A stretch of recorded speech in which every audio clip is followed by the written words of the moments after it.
కామాక్షి దీపారాధనకు ఒక విశేషం ఉందమ్మా.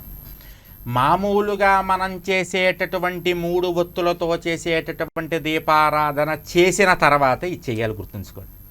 ఒక్క కామాక్షి దీపాన్ని వెలిగించేసి మా దీపారాధన అయిపోయింది అనుకోకూడదు. ముందు మనం నిత్య దీపారాధన, రోజు చేసేటటువంటి దీపారాధన చేసుకుని దాంట్లోకి సుబ్రహ్మణ్య స్వామి వారిని ఆవాహన చేసిన తర్వాత ఈ కామాక్షి దీపంలో సుబ్రహ్మణ్య స్వామి వారి యొక్క తల్లి అయినటువంటి ఆ యొక్క కామాక్షి అమ్మవారు, మీరు ఒక్కటి గమనించాలి, చిర్రావూరు గారు ఇక్కడ 2 పేర్లు చెప్పారు. గజలక్ష్మిగా ఉన్నటువంటి కామాక్షి. గజలక్ష్మి ఎవరో? లక్ష్మీదేవి. కామాక్షి ఎవరో?